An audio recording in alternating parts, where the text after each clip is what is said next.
لو أول مرة تسافر بالطيارة يبقى الفيديو ده ليك. عميل شركة سبق المميز، يفضل أن تكون في المطار قبل ميعاد السفر على الأقل ب3 ساعات.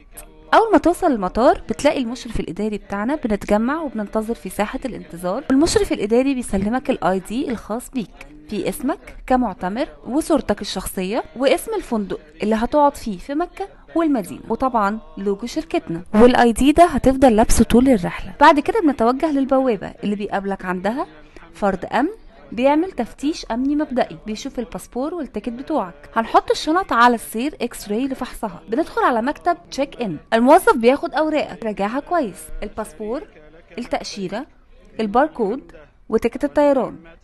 وفي الوقت ده الشنط بتتوزن وبتحط عليها ليبل ملصق عليه رقم الرحلة واسمك، وبتستلم كارت البوردنج عليه رقم الجيت، البوابة اللي هتدخل منها، ورقم السيت، المقعد اللي هتقعد عليه في الطيارة.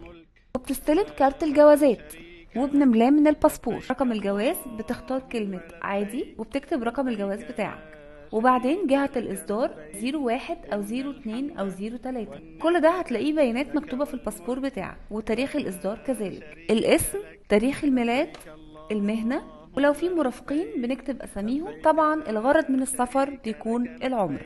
بتدخل على موظف الجوازات بالباسبور والتأشيرة والكارت، وبيعمل ختم على الباسبور. بنتوجه للبوابة اللي رقمها مكتوب في كارت البوردنج بتاعنا. ولو كنا متوجهين لجدة، خط السير بتاعنا جدة مكة، الرجال هتحرم من المطار، يعني هيلبسوا ملابس الأحرام. شركة سبق ترافل بتتمنى لكم عمرة مقبولة ورحلة سعيدة بأمر الله.